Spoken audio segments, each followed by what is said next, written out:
नमस्कार, मी सुवर्ण जोशी. दिवाळीच्या न्यूज 18 लोकमतच्या सगळ्या प्रेक्षकांना खूप साऱ्या शुभेच्छा. अर्थात यावर्षीची दिवाळी कोरोनाचा सावट असल्यामुळे आपण सगळ्यांनी साधेपणाने साजरे करूया, मास्क टाळूया नको आणि सोशल डिस्टन्सिंगही पाळूया. कोरोना काळामध्ये वीज कर्मचाऱ्यांनी दिवसरात्र मेहनत घेतली, नागरिकांना वीज पुरवठा केला. राज्यातील वीज कर्मचारी कोरोना योद्धाच आहेत असं आपल्याला सगळ्यांना म्हणायला हवं. त्यांच्याविषयीची आनंदाची बातमी आहे. दिवाळी बोनस त्या सगळ्यांना जाहीर झालेला आहे. दिवाळी भेट म्हणून कर्मचाऱ्यांना दिवाळी भेट म्हणून हा बोनस जाहीर झालाय. नागपुरात ऊर्जा मंत्री नितीन राऊत यांनी या संदर्भातली माहिती दिली. बोनस जाहीर झाल्यानं वीज कर्मचाऱ्यांनी पुकारलेला संप अखेर मागे घेतलेला आहे.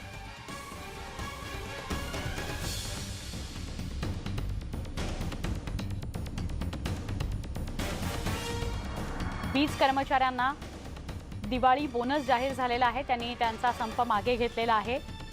ऊर्जा मंत्री नितीन राऊत यांनी ही माहिती दिलेली आहे. कोरोना काळामध्ये या सगळ्यांनी कामावर रुजू राहत कामं केलेली आहेत.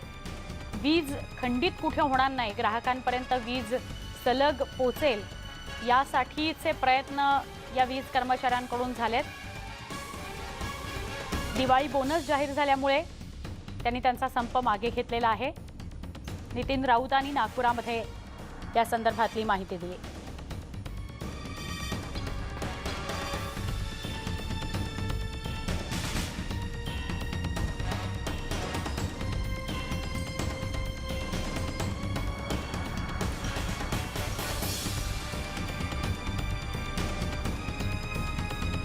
आमच्याकडे निघालेले होते 7,500 जवळपास विद्युत केंद्र सहाय्यक आणि विद्युत केंद्र सहाय्यक यांच्या जागा निघाल्या होत्या.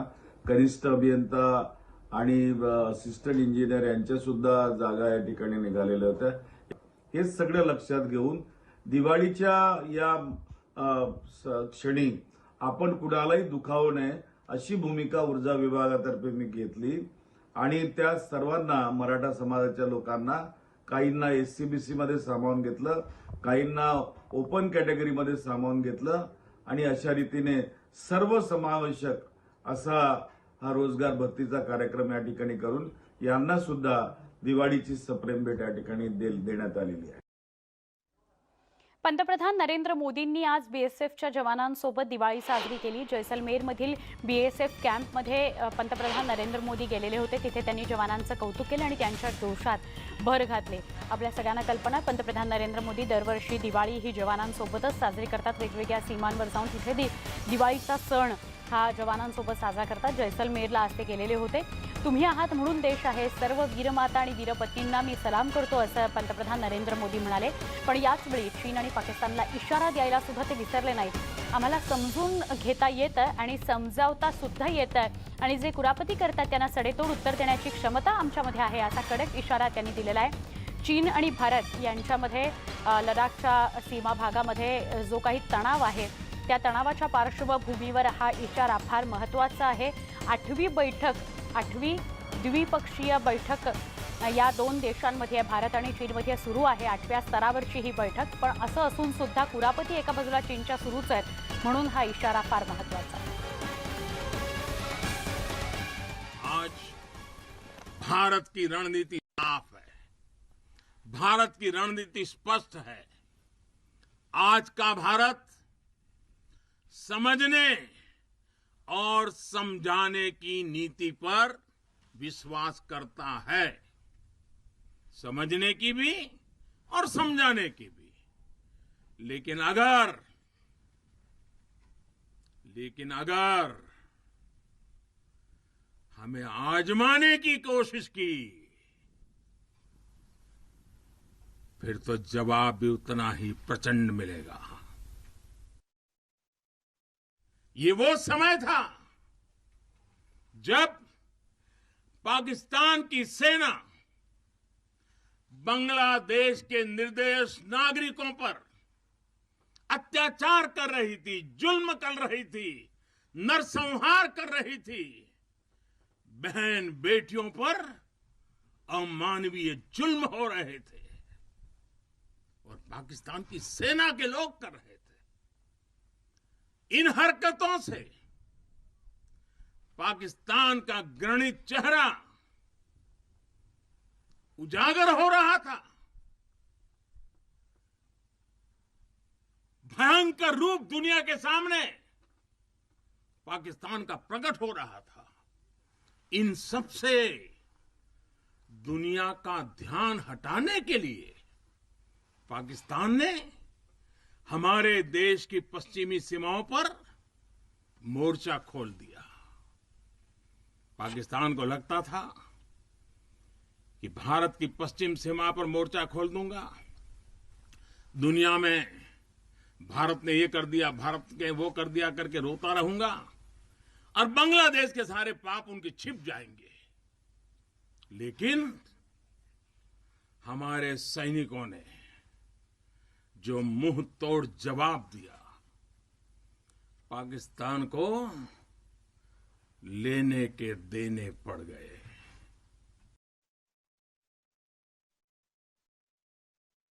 तो बहुत लोगों को थोड़ा आश्चर्य हुआ, त्योहार के दिन ये क्या प्रधानमंत्री कर रहा है। लेकिन अब तो आप भी मेरे भाव जानते हैं। अगर दिवाली के पर्व पर अपनों के बीच ही तो जाऊंगा, अपनों से दूर कहां रहूंगा। और इसलिए आज भी दीपावली के पर्व आपके बीच में आया हूं, अपनों के बीच में। आप भले बर्फीली पहाड़ियों पर रहें या फिर रेगिस्तान में, मेरी दिवाली तो आपके बीच आकर ही पूरी होती है। आपके चेहरों की रौनक देखता हूं, आपके चेहरे की खुशियां देखता हूं, तो मुझे भी अनेक गुना खुशी हो जाती है, मेरी खुशी बढ़ जाती है।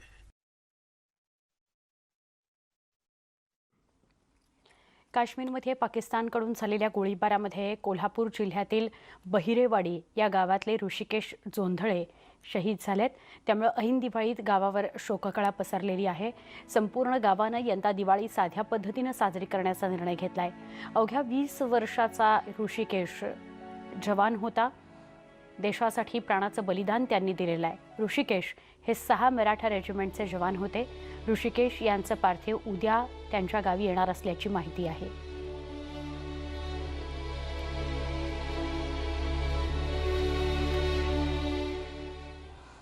राज्याचे कृषी मंत्री दादा भुसे यांनी शेतकरी, शेतमजूर आणि राज्यातील जनतेला दिवाळीच्या शुभेच्छा दिलेल्या आहेत। कोरोना अजून संपलेला नाही, गेलेला नाही, त्यामुळे शासनाच्या नियमांचं पालन करून दिवाळी साजरी करा असं आवाहन त्यांनी जनतेला केलं आहे। ही दीपावली साजरी करीत असताना कोरोना आजाराचीही आपल्याला त्या ठिकाणी काळजी घ्यायची आहे आणि म्हणून शासनाने घालून दिलेल्या निर्देशांप्रमाणे फिजिकल डिस्टन्स ठेवणं, हात स्वच्छ धुणं, काळजी घेणं, मास्कचा वापर करणं, या सर्व प्रकारची काळजी आपण त्या ठिकाणी घ्यावी अशा प्रकारची विनंती आवाहन करतो। येणारं वर्ष शेतकरी बांधवांच्या जीवनामध्ये आनंद घेऊन येऊ, त्यांची भरभराट हो अशा प्रकारची प्रार्थना परमेश्वराच्या चरणी करतो। बातमी आहे पुण्यामधून। पुणेकरांनी अगदी कमी प्रमाणात फटाके वाजवून दिवाळी साजरी करण्याचं ठरवलंय।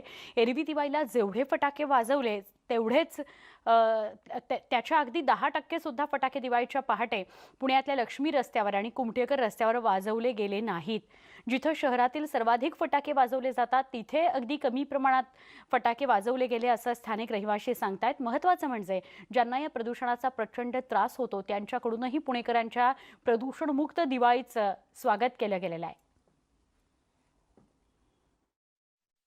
फटाके उडवण्याचं प्रमाण कमी, त्याच्यामुळे हवेमधलं प्रदूषण कमी जाणवलं आणि मुख्य म्हणजे काय की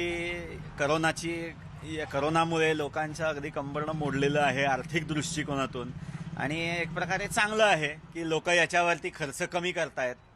हा एक चांगला उपक्रम आहे आणि अशा पद्धतीने खरं व्हायला पाहिजे। सदाशिवपेठेत सुद्धा लक्ष्मी रोड फिरायला गेलो तुम्ही, सगळे अगदी स्वच्छ आहे, कुठं प्रदूषण नाही, काय नाही। लोकांनी करोनाचं अगदी काटेकोरपणे पालन केलं आहे आणि विनाकारण खर्च जो होतो तो टाळला आहे। प्रदूषणाच्या बाबतीत तुम्हाला कसं वाटतं? म्हणजे मागच्या वर्षी दिवाळीतलं प्रदूषण दरवर्षी प्रदूषण धनत्रयोदशीच्या दिवशी रात्री 12 वाजल्यापासून जे फटाके वाजतात, पहाटे वाजतात, रात्री 12 वाजल्यानंतर जे वाजतात ते अजिबात वाजले नाहीत. थोडे लहान मुलांनी तुरळक वाजले असतील, पण प्रदूषण खूप कमी झालं. बातमी नागपूरमधून. नागपुरात नरक चतुर्दशीच्या दिवशी बाजारपेठेमध्ये सकाळपासूनच गर्दी पाहायला मिळाली. नागपुरात महाल, सीताबर्डी, इतवारी, गोकुळपेठ या बाजारांमध्ये मोठ्या संख्येने नागरिकांनी लक्ष्मीपूजनाचं साहित्य खरेदी करण्याकरता गर्दी केली होती. लक्ष्मीपूजनाच्या निमित्तानं नागरिकांनी लक्ष्मीची मूर्ती खरेदी करताना ते बघायला मिळाले. कोणी फुलांचीही खरेदी करताना दिसून आलं. दिवाळीच्या निमित्तानं शिर्डीचं साई मंदिर आकर्षक फुलांनी सजवण्यात आलंय. कोरोनाच्या संकटामुळे पहिल्यांदाच साई मंदिरातील दिवाळी उत्सव साई भक्तांविना साजरा करण्यात येतोय. 17 मार्चपासून साई मंदिर भाविकांना दर्शनाकरता बंद ठेवण्यात आलेलं आहे. त्यामुळे सगळे सण, उत्सव आणि नित्यपूजा मोजके पुजारी आणि अधिकारी साजरी करत आहेत. साईबाबांनी दिवाळीच्या दिवशी पाण्याने दिवे उजळले होते, म्हणजे पाण्याने दिवे प्रज्वलित केले होते अशी आख्यायिका आहे आणि त्यामुळे साई भक्तही दरवर्षी साई मंदिर परिसरामध्ये दिवे उजळतात. यावेळी मात्र मंदिर परिसरात जाता येत नसल्याकारणानं साई भक्त द्वारकामाई मंदिर आणि साई मंदिराच्या बाजूला लावलेल्या बॅरिगेटिंग जवळ दिवे लावून समाधान मानतायत किंवा आपली भक्ती तशी ते व्यक्त करत आहेत. मंदिरावर आकर्षक विद्युत रोषणाई करण्यात आलेली आहे. अतिशय सुंदर अशा फुलांची सजावट करण्यात आली आहे. परंपरेनुसार संध्याकाळी साई समाधी समोर लक्ष्मी पूजन पार पडणार आहे. इथे एक छोटासा ब्रेक, लगेच भेटूया. पहा फक्त न्यूज 18 लोकमत.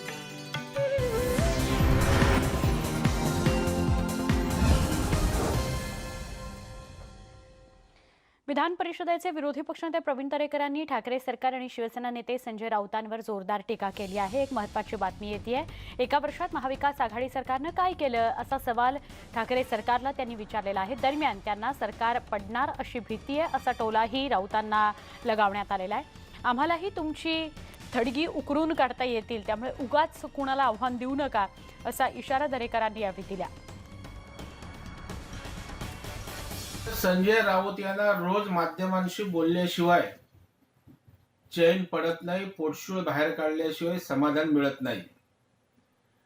आता त्या ठिकाणी संजय राऊतांनी सांगितलं आम्ही 1 वर्ष सरकार पूर्ण केलं. जगत तर कोणीच असतं, कारभार तर कोणी करत असतो, गाडी पुढे जात असते, पण 1 वर्षात केलं काय? महाराष्ट्रातल्या शेतकऱ्याला दिलेला शब्द पाळला नाही, अतिवृष्टीनं शेतकरी हैराण आहे. बरं, सरकार आता आपण म्हणतात की सरकार पाडून दाखवा, पाडून दाखवा. कोण बोललं? म्हणजे स्वतःच भीतीनं एवढे या ठिकाणी ग्रासलेत की सरकार पडणार असं स्वतःलाच वाटतं, म्हणून ते स्वतःलाच स्वतःच्या सावलीसारखं भीत सरकार पाडून दाखवा अशा प्रकारचं आव्हान समोर कोण देत नसताना देण्याचा केविलवाना प्रयत्न संजय राऊत करताना दिसत आहेत.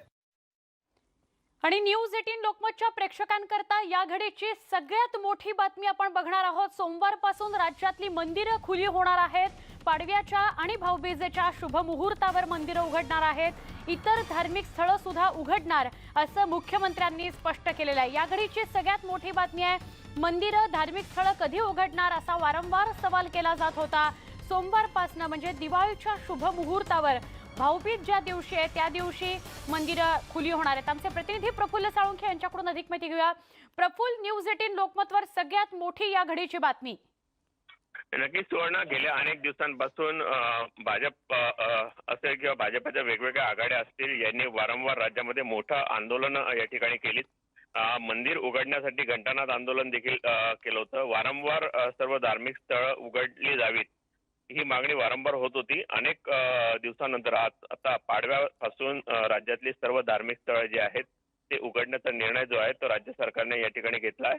आणि एक दिवाळी भेट ज्याला आपण म्हणू शकतो, अनेक लोकांचे श्रद्धास्थान आहेत अशी मंदिरं जी आहेत ती आता पाडव्यापासून या ठिकाणी उघडली जाणार आहेत आणि यामध्ये सर्वच धर्मियांचा समावेश असणार आहे. नक्की प्रफुल्ल, एकच गोष्ट फक्त कधीही स्पष्ट करण्यात आलं मुख्यमंत्र्यांकडनं एक, आणि दुसरी गोष्ट आता मंदिरं खुली होणार तर जो एक मुद्दा सातत्याने टीकेचा विषय बनत होता तो की तिथे सोशल डिस्टन्सिंग कसं पाळणार किंवा जे भाविक येतील मंदिरात त्यांचं नियमन कसं केलं जाणार, याविषयी काही नियमावली समोर येईल किंवा येणार आहे?